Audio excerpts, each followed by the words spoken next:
ಆದಿಸ್ಥಾನಂನ ಮಾಮೇಕಂ ಸೆಷನ್ಸ್ಗೆ ತಮ್ಮೆಲ್ಲರಿಗೂ ಸ್ವಾಗತ. ಮಾಮೇಕಂ ಅಂದರೆ ಪರಮಾತ್ಮ ಒಬ್ಬನೇ. ನಮ್ಮ ವೇದಗಳು ಹಾಗೂ ವೇದಗಳ ಒಂದು ಸಾರ ಅಂತ ಹೇಳುವ ಭಗವದ್ಗೀತೆ ಇದೆಲ್ಲ ಹೇಳುವಂಥದ್ದು ನಿರಾಕಾರ, ಆಕಾರ ಇಲ್ಲದ ಆ ಪರಮಾತ್ಮ ಒಬ್ಬನೇ. ಅಲ್ಲಿಂದಲೇ ಪ್ರತಿಯೊಂದು ಆರಂಭ. ಪ್ರತಿಯೊಬ್ಬರು ನಾವು ಆ ಪರಮಾತ್ಮನಿಗೆ ಕನೆಕ್ಟ್ ಆಗಿರುವಂಥದ್ದು ಅತಿ ಅಗತ್ಯ. ಸೊ ಈ ಮಾಮೇಕಂ ಈ ತರಗತಿಯ ಮೂಲಕ ಪ್ರಕೃತಿಯ ವಿಚಾರಗಳನ್ನು ಆದಷ್ಟು ನಮ್ಮ ಪ್ರಿಯಜನರಿಗೆ ಅತ್ಯಂತ ಸರಳ, ಎಷ್ಟು ಸಾಧ್ಯ ಆಗುತ್ತೋ ಅಷ್ಟು ಸರಳ ರೀತಿಯಲ್ಲಿ ತಮಗೆ ಮುಟ್ಟಿಸುವಂತಹ ಕೆಲಸವನ್ನು ಈ ಆದಿಸ್ಥಾನಂನ ಮಾಮೇಕಂ. ಈ ವಿಡಿಯೋವನ್ನು ಮತ್ತೆ ನಾನು ಇಚ್ಛೆಗಳು ಹಾಗೂ ಆಸೆಗಳು ಇದನ್ನು ಪ್ರಕೃತಿ ಹೇಗೆ ಡೀಲ್ ಮಾಡುತ್ತೆ ಇದಕ್ಕೆ ಸಂಬಂಧಿಸಿದ ಹಾಗೆ ಹಿಂದೆ ಒಂದು ವಿಡಿಯೋ ಮಾಡಿದ್ದೆ. ಅದರ ಲಿಂಕನ್ನು ಇದರ ಡಿಸ್ಕ್ರಿಪ್ಷನ್ ಬಾಕ್ಸ್ನಲ್ಲಿ ಕೊಟ್ಟಿರ್ತೇನೆ. ಹಾಗೆಯೇ ಅದರ ಕಂಟಿನ್ಯೂಷನ್ ಆಗಿ ಇದನ್ನು ನಾನು ಮನುಷ್ಯನ ಇಚ್ಛೆಗಳು, ಆಸೆಗಳು, ಪೂರೈಕೆ, ಇದರ ಬಗ್ಗೆ ನಿಯಮಗಳು, ಪ್ರಕೃತಿಯ ರಹಸ್ಯಗಳು, ಇದರ ವಿಚಾರ ಇನ್ನೂ ಸ್ವಲ್ಪ ಮಾಹಿತಿಯನ್ನು ಈ ವಿಡಿಯೋದ ಮೂಲಕ ತಮ್ಮ ಮುಂದೆ ಇಡ್ತಾ ಇದ್ದೇನೆ. ಅತಿಯಾದ ಆಸೆ, ಅತಿಯಾದ ಮೋಹದಿಂದ ಒಮ್ಮೊಮ್ಮೆ ವ್ಯಕ್ತಿಗಳು ಒಂದು ವಸ್ತುವನ್ನು ಅಥವಾ ವಿಷಯವನ್ನು ನಾವು ಪರಮಾತ್ಮನಲ್ಲಿ ಕೇಳುತ್ತೇವೆ ಅಲ್ವೇ.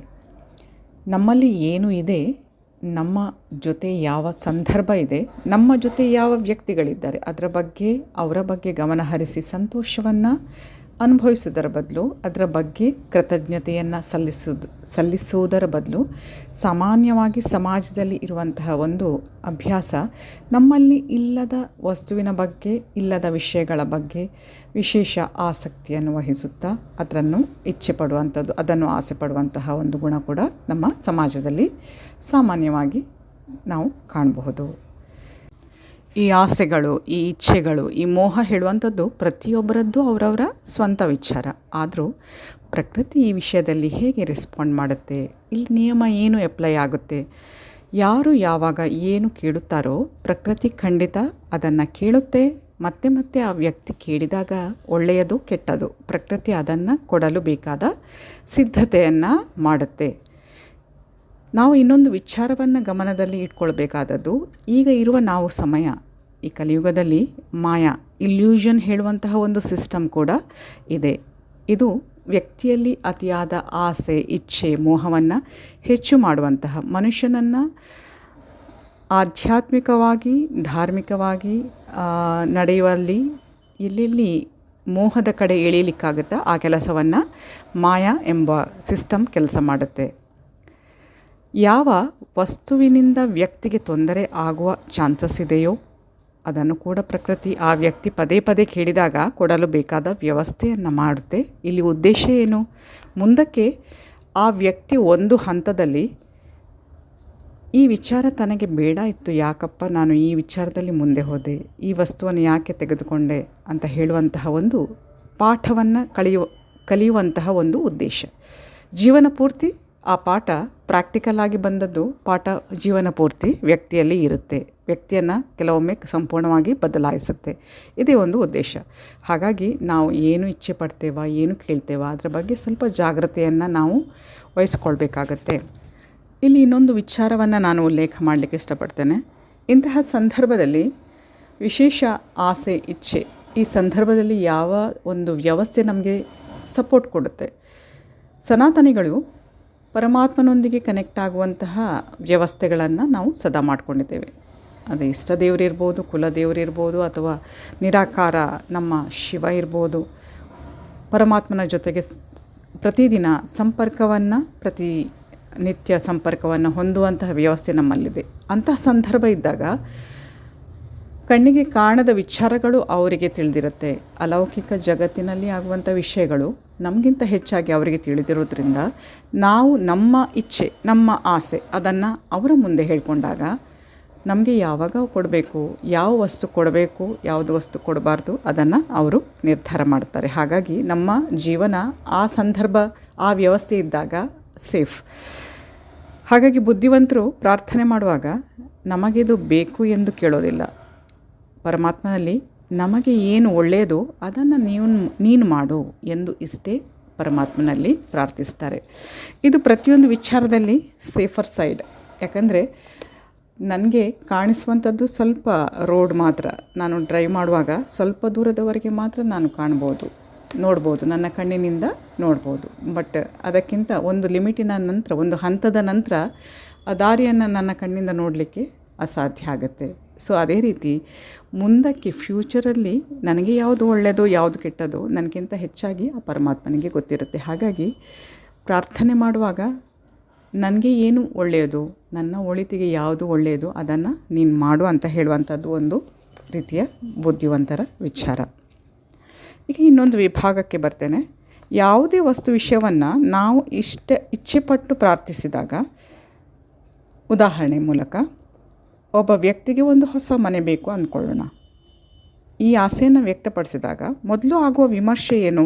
ಅದನ್ನು, ಆ ಮನೆಯನ್ನು ಪಡೆಯಲು ಬೇಕಾದ ಕರ್ಮವನ್ನು ಆ ವ್ಯಕ್ತಿ ಮಾಡಿದ್ದಾರೆಯಾ? ಅಂದರೆ ಗುಡ್ ಕರ್ಮ, ಒಂದು ರೀತಿಯಲ್ಲಿ ಹೇಳೋದಾದರೆ ಪುಣ್ಯ ಸಂಪಾದನೆ.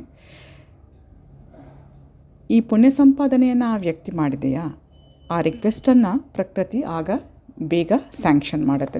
ಬೇಗ ಇಚ್ಛೆಪಟ್ಟ ವಸ್ತು ಅವರಿಗೆ ಅಗತ್ಯವನ್ನು ಪ್ರಕೃತಿ ಪೂರೈಸುತ್ತೆ. ಇಲ್ಲವಾದಲ್ಲಿ ಆ ವಸ್ತು ವ್ಯಕ್ತಿಗೆ ಅಗತ್ಯ ಇದೆ, ಮತ್ತೆ ಆ ವ್ಯಕ್ತಿ ಕೇಳುತ್ತಾ ಇದ್ದ ಸಂದರ್ಭದಲ್ಲಿ ಒಂದು ವ್ಯಕ್ತಿ ಹೊಸ ಪುಣ್ಯ ಮಾಡುವಂತೆ ಮನೆಯ ದೇವತೆಗಳು ಅವರನ್ನು ಪ್ರೇರೇಪಿಸ್ತಾರೆ. ಇಲ್ಲ ಯಾವುದಾದರೂ ಒಂದು ನಷ್ಟವನ್ನು ಆ ವ್ಯಕ್ತಿ ಎದುರಿಸಬೇಕಾದ ಸಂದರ್ಭ ಬರಬಹುದು. ಒಂದು ಸಾಮಾನನ್ನು ನಾವು ಅಂಗಡಿಯಲ್ಲಿ ಖರೀದಿಸುವಾಗ ಹಣ ಕೊಡಬೇಕು ಅಲ್ವೇ? ಅದೇ ರೀತಿ ನಮ್ಮ ಪ್ರತಿ ಆಸೆ ಇಚ್ಛೆಗೂ ಒಂದು ಕಾಸ್ಟ್ ಇರುತ್ತೆ.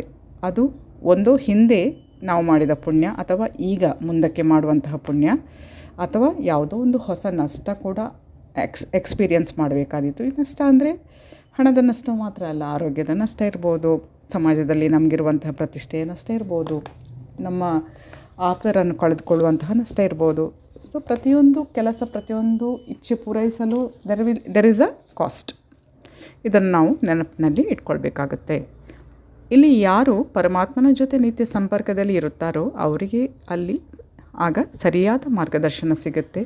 ಅಲ್ಲಿಂದ ಕಂಟಿನ್ಯೂಸ್ ಆಗಿ ನಮಗೆ ಗೈಡೆನ್ಸ್ ಬರ್ತಾ ಇರೋದ್ರಿಂದ ನಮ್ಮ ಕಾನ್ಷಿಯಸ್ ಮೈಂಡ್ ಇರ್ಬೋದು, ಸಬ್ ಕಾನ್ಷಿಯಸ್ ಮೈಂಡ್ ಇರ್ಬೋದು, ಸಂಪೂರ್ಣವಾಗಿ ನಾವು ಪರಮಾತ್ಮನೊಂದಿಗೆ ಸಂಪರ್ಕದಲ್ಲಿದ್ದಾಗ ಅಲ್ಲಿಂದ ನಮಗೆ ಗೈಡೆನ್ಸ್ ಬರ್ತಾ ಇರುತ್ತೆ. ಹಾಗಾಗಿ ಈಗ ನಾವಿರುವಂತಹ ಕಾಲ ಇದು ಸಂಗಮ ಯುಗ. ಹಾಗಾಗಿ ಸ್ವಲ್ಪ ನಾವು ಜಾಗೃತೆಯನ್ನು ವಹಿಸಬೇಕು. ಏನಂದರೆ ಕಲಿಯುಗದ ಅಂತ್ಯ, ಈ ಸಂಗಮ ಯುಗ ಕಲಿಯುಗದ ಅಂತ್ಯ, ಸತ್ಯಯುಗದ ಆರಂಭದ ಮಧ್ಯೆ ಬರುವಂತಹ ಸಂಗಮ ಯುಗ. ಇಲ್ಲಿ ಮಾಯೆ ಇನ್ನೂ ಹೆಚ್ಚಾಗಿ ಆ್ಯಕ್ಟಿವ್ ಆಗಿರುತ್ತೆ. ಯಾಕಂದರೆ ಈ ಸಂದರ್ಭದಲ್ಲಿ ಯಾರು ಧರ್ಮಕ್ಕೆ ಸರಿಯಾಗಿ ನಡೆದುಕೊಳ್ತಾರಾ, ಸತ್ಯಕ್ಕೆ ಸರಿಯಾಗಿ ನಡ್ಕೊಳ್ತಾರ, ಕಾಯ ವಾಚ ಮನಸ್ಸ ಪ್ರಕೃತಿಯ ನಿಯಮವನ್ನು ಯಾರು ಪಾಲಿಸ್ತಾರೋ, ಸಮಾಜಕ್ಕೆ ಸೇವೆಯನ್ನು ಯಾರು ಮಾಡ್ತಾರೋ ಅವರಿಗೆ ಹೆಚ್ಚಿನ ಸ್ಥಾನ. ಇಲ್ಲೂ ಕೂಡ ಕಾಂಪಿಟೇಷನ್ ಇರುತ್ತೆ. ಹಾಗಾಗಿ ಮಾಯೆ ಹೇಳುವಂಥದ್ದು ಮಿಸ್ಗೈಡ್ ಮಾಡುವಂತಹ ಕೆಲಸ ಮಾಡ್ತಾ ಇರೋದ್ರಿಂದ ಯಾವ ಆಸೆ ಮನಸ್ಸಲ್ಲಿ ಬರ್ತಾ ಇದೆ, ಯಾವ ಇಚ್ಛೆ ಬರ್ತಾ ಇದೆ, ಅದು ನಮಗೂ ಬೇಕೋ ಬೇಡವೋ ಅದನ್ನು ವಿಮರ್ಶೆ ಕೂಡ ನಾವು ಮಾಡಿಕೊಳ್ಳುವಂತಹ ಅಗತ್ಯ ಇದೆ. ಪ್ರತಿಯೊಂದಕ್ಕೆ ಬೆಲೆ ಇರುತ್ತೆ, ಇದನ್ನು ನಾವು ತಿಳ್ಕೊಳ್ಬೇಕಾದದ್ದು. ಹಾಗೆಯೇ ನಮ್ಮ ಆಸೆಯನ್ನು, ಇಚ್ಛೆಯನ್ನು ಕಡಿಮೆ ಮಾಡಿದಷ್ಟು ನಮ್ಮ ಅಲ್ಲಿ ಇರುವಂತಹ ಶಕ್ತಿಯನ್ನು ಅದು ವೇಸ್ಟ್ ಆಗಲ್ಲ. ಅದು ನಮ್ಮ ಆಧ್ಯಾತ್ಮಿಕ ಬೆಳವಣಿಗೆಗೆ ಸಹಾಯ ಮಾಡುತ್ತೆ. ಆಧ್ಯಾತ್ಮಿಕ ಬೆಳವಣಿಗೆಗೆ ಅನೇಕ ರೀತಿಯ ಎಕ್ಸ್ಪ್ಲನೇಷನ್ ಇದೆ, ಅನೇಕ ರೀತಿಯ ವಿವರಣೆ ಇದೆ. ಇವತ್ತು ಈ ವಿಡಿಯೋದಲ್ಲಿ ನಾನು ಹೇಳೋದು ಆಧ್ಯಾತ್ಮಿಕ ಬೆಳವಣಿಗೆ ಅಂದರೆ ಒಂದು ರೀತಿಯಲ್ಲಿ ನಮ್ಮಲ್ಲಿ ವಿಲ್ ಪವರನ್ನು ಹೆಚ್ಚು ಮಾಡುತ್ತೆ. ಈ ವಿಲ್ ಪವರ್ ಅಂದರೆ ಯಾವುದೇ ಸಂದರ್ಭ ಇರಲಿ, ಯಾವುದೇ ರೀತಿಯ ಅನಾರೋಗ್ಯ ಇರಲಿ, ಅದನ್ನು ಫೇಸ್ ಮಾಡುವಂತಹ ಧೈರ್ಯ ಇರುತ್ತೆ. ಯಾವುದೋ ವಸ್ತು, ಯಾವುದೋ ವಿಷಯ ನಮ್ಮ ಈ ಒಂದು ಜನ್ಮಕ್ಕೆ ಮೀಸಲಾಗಿದ್ದರೆ, ಈ ಒಂದು ಜನ್ಮಕ್ಕೆ ಸಂಬಂಧಪಟ್ಟಿದ್ದರೆ ವಿಲ್ ಪವರ್ ಇಂಥದ್ದು ನಮ್ಮ ಆತ್ಮದ ಶಕ್ತಿಯನ್ನು ಹೆಚ್ಚು ಮಾಡುವಂಥದ್ದು. ಈ ಜನ್ಮದ ನಂತರ ಇನ್ನೊಂದು ಜನ್ಮ ಅಂತಿದ್ದರೆ ವಿಲ್ ಪವರ್ ಅಲ್ಲೂ ಕೂಡ ನಮಗೆ ಸಹಾಯ. ಹಾಗಾಗಿ ಅವಿನಾಶಿ ಅಂದರೆ ಈ ಜನ್ಮದ ಜೊತೆಗೆ ನಮಗೆ ಮುಂದಿನ ಜನ್ಮಕ್ಕೂ ಸಹಾಯ ಆಗುವಂತಹ ಆತ್ಮದ ಶಕ್ತಿ, ಆತ್ಮದ ಬಲವನ್ನು ನಾವು ವರ್ಧಿಸುವಲ್ಲಿ ಕೂಡ ನಮ್ಮ ಗಮನವನ್ನು ಕೊಡಬೇಕಾಗತ್ತೆ. ಆದರೆ ಪ್ರತಿಯೊಂದು ಇಚ್ಛೆಯನ್ನು, ಆಸೆಯನ್ನು ಪೂರೈಸುವ ಹೊತ್ತಿಗೆ ನಾವು ಪ್ರತಿಯೊಂದು ವಿಚಾರವನ್ನು ಅನಲೈಸ್ ಮಾಡಿಕೊಂಡು ಯಾವುದು ನಮಗೆ ಬೇಕು, ಯಾವುದು ನಮಗೆ ಬೇಡ, ಪ್ರತಿಯೊಂದನ್ನು ಕಾನ್ಷಿಯಸ್ ಆಗಿ ಡಿಸೈಡ್ ಮಾಡುವಂತಹ ಅಭ್ಯಾಸ ಇದ್ದಲ್ಲಿ ಅದು ಮುಂದಕ್ಕೆ ಪ್ರಯೋಜನಕಾರಿಯಾಗಿರುತ್ತೆ.